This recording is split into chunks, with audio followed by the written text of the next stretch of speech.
포스코 포항제철소가 지난 9월 이 태풍 흰남노의 영향으로 침수 피해를 입은 지 오늘로 79일이 지났습니다. 이 국가 기강 산업이 이제는 정상적으로 돌아가고 있는지 궁금한데요. 이 한국경제TV 취재 기자가 직접 포항제철소에 내려가 현장 분위기 살펴봤다고 합니다. 산업부 송민아 기자와 자세한 이야기 살펴보도록 하겠습니다. 송 기자, 이 네. 침수 피해를 입었던 포항제철소를 이제 다녀왔다고 했는데 실제 분위기 어떻습니까? 네, 저는 어제 내려갔다 왔는데요. 마침 예. 또 내려가는 길에 이 포항 가는 길에 이게 비가 조금씩 내리고 있었습니다. 예. 뭐 많은 비는 아니었지만 현장에서 만난 이 포항 직원들은 작은 비에도 신경이 곤두선다라고 심경을 밝히기도 했습니다. 시간이 한 2달 넘게 흘러서인지 이 제철소 안에 그 도로나 또는 이 주변 시설들은 예전 모습을 회복한 듯 보였습니다. 다만 이 물이 찼던 이 건물 안에서 꺼낸 그 다양한 종류의 폐기물들이 아직 이 주변 공터에 곳곳에 이렇게 쌓여 있었고, 또 일반 도로에서는 좀 볼 수 없는 큰 덤프 트럭들이 연이어서 이 폐기물들을 실어 나르는 모습을 볼 수가 있었습니다. 네, 아직은 이 피해 복구가 완전히 끝났다고 이야기하기는 어려울 것 같습니다. 그렇다면은 복구 어느 정도 된 겁니까? 네, 먼저 포스코 이 관계자에 따르면은 예. 복구율은 한 83%가량 좀 진행이 됐습니다. 늦어도 다음 달까지 전 제품을 공급하는 것이 가능하도록 한다라는 계획입니다.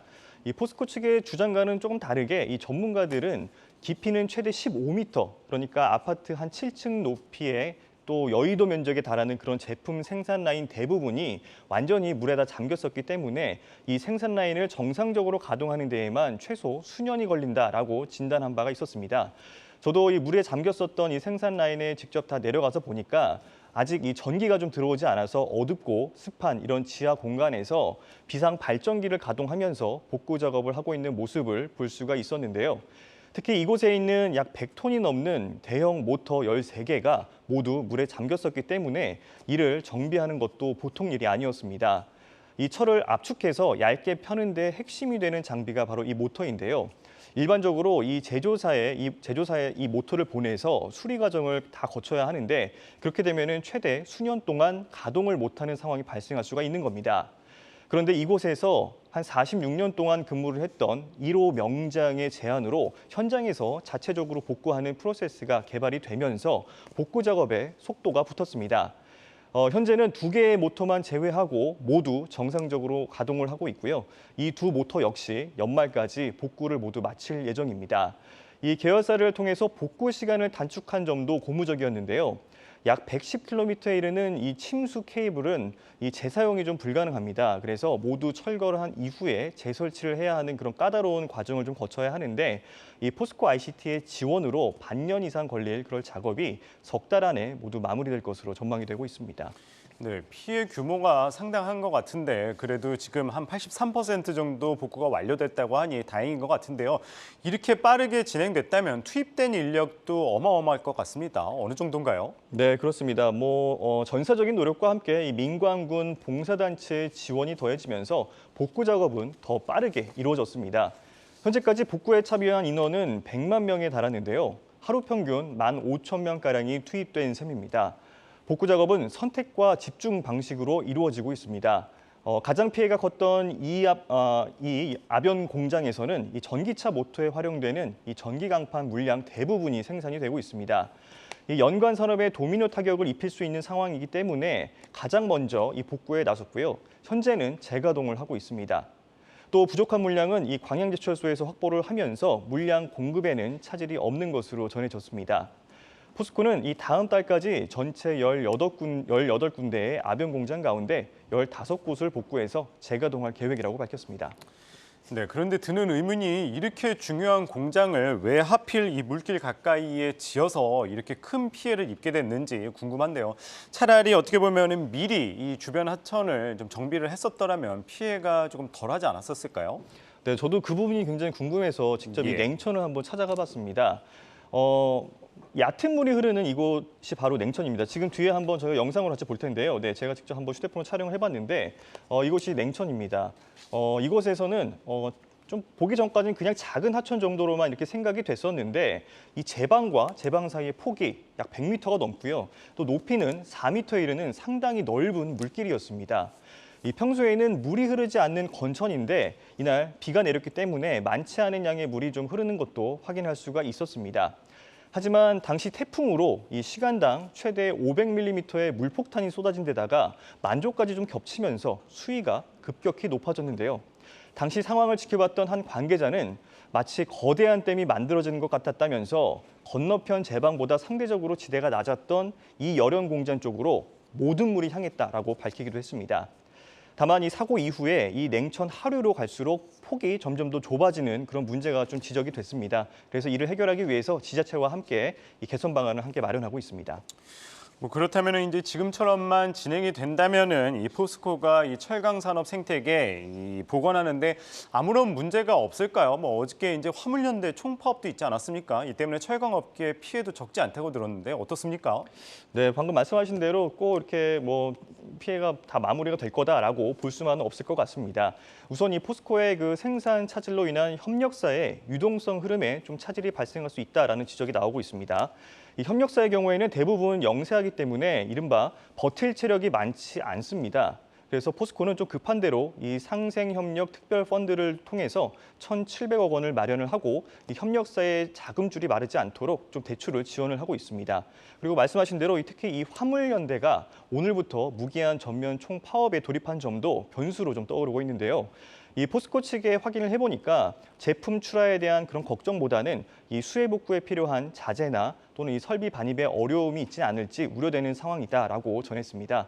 이와 관련해서 포스코는 이 수해 복구를 위한 설비 자재 반입이나 또 복구 과정에서 발생하는 이런 폐기물들을 반출하는 목적의 화물 차량 입출고는 좀 가능할 수 있도록 이 화물연대와 협의하고 있다라고 밝혔습니다.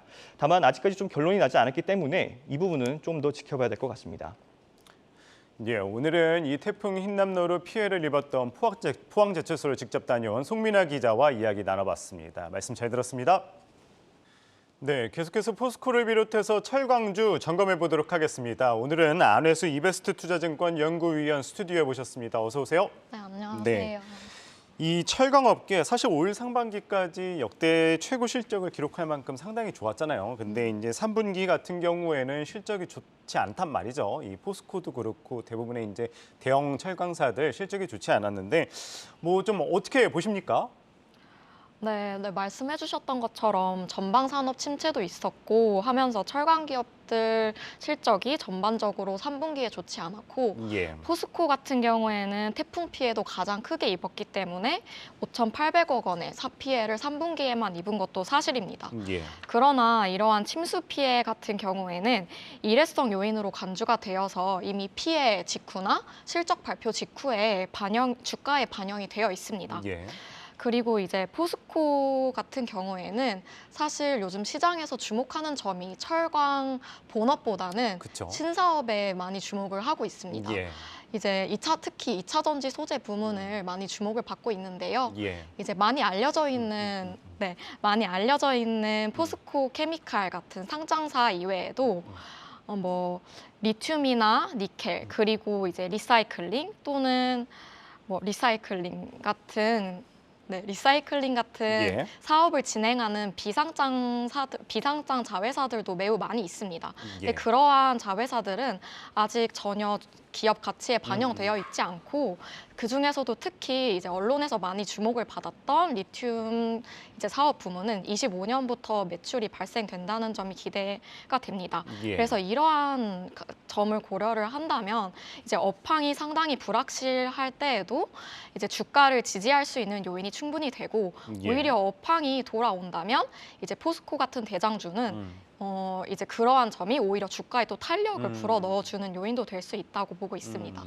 뭐 결국에는 이 포스코의 본업이 철강이긴 하지만 뭐 최근에 이제 2차 전지 관련적으로 이제 신사업 부분이 워낙 부각이 되면서 이제 이쪽에 좀 초점을 맞춰줘야 될 것 같은데 뭐 그래도 아직 이 본업인 철강 쪽으로 살펴본다면은 뭐 미국 금리 인상이나 뭐 중국 부동산 경기 악화로 인해서 아직은 좀 좋지 않다는 의견이 많아요. 그래서 언제 나아질 거냐 여쭤보면은 뭐 내년 1분기부터다 아니면 내년 하반기에 가야 좀 그나마 이제 철강 쪽이 괜찮아질 거다 이런 의견이 엇갈리고 있는데 뭐 연구원님이 보시기에는 이 철강업이 살아나려면 어느 정도 기다려야 된다고 보십니까?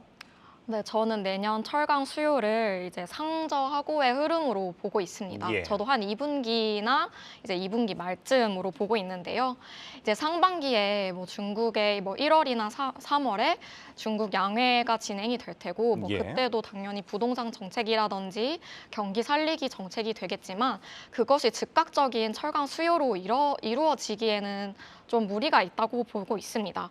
왜냐하면 부동산 정책들 같은 경우에는 예. 완전히 주택 공급을 많이 늘린다든지 하는 그런 쪽에 초점이 맞추어져 있는 것이 아니라 이제 부동산 기업들의 신용 리스크를 좀 줄이기 위해 좀 부동산 기업들의 예. 신용 리스크를 일단 빨리 이제 해결하는 것이 우선적인 목적이기 때문에 예. 중단되었던 프로젝트를 이제 재개하는 예. 것에 대부분 목적으로 하고 있습니다. 그리고 이러한 비슷한 결의 정책이 7, 8월에도 나왔지만 이것들이 9월이나 10월 동안에 철강 수요 증가로 이어지는 모습은 관찰이 되지 않았습니다. 그런데 이제 하반기로 들어서면은 예. 이제 글로벌 거시경제 환경이 좀 철강 수요에 좀 긍정적인 방향으로 변할 것으로 기대를 예. 하고 있습니다. 이제 글로벌 중앙은행들이 금리 인상 흐름을 이제 조금씩 완화를 할 테고요. 그렇다면 이제 가장 먼저 기대되는 점이 철강 이제 전방 산업에서 예. 가장 중요한 주택 시장 그리고 건설 시장에서 뭐 수요라든지 공급 심리가 회복될 수 있다는 점입니다. 그리고 이뿐만 아니라 이제 중국 그런 예. 점이 기대가 됩니다. 알겠습니다. 뭐 철강 업계 연구원님께서 말씀하시기는 이제 내년에 상저하고의 흐름을 보일 거다. 이 내년 2분기부터는 조금 괜찮아진다. 뭐 이렇게 말씀하셨습니다. 또 하나 이제 이슈가 이 국내 철강 업계와 이 조선 업계 간에 아직 이 조선용 후판 이 가격을 아직 조율하고 있지 않습니까? 이와 관련해서는 좀 어떻게 바라보세요? 네, 저는 이제 이번 4분기 예. 후판 가격 같은 경우에는 인하 협상 흐름으로 보고 있습니다. 예. 이거는 거의 확실시 되고 있다고 보면 되고요. 왜냐하면 일반적으로 가격 협상을 할 때는 원재료 가격을 고려를 하는데 예. 이제 가장 대표적인 원재료 가격인 철광석이 9월에서 10월에 계속 하락 흐름을 보였습니다. 예. 그래서 중요한 것은 인하 폭인데 이제 인하 폭 또한 이제 협상을 할 때 이번에는 철강 업계보다는 조선 업계가 조금 더 협상력을 가질 수 있을 걸로 보고 있습니다. 예. 왜냐하면 이제 중국이나 일본에서 수입산이 많이 저렴한 가격으로 들어오고 있고요.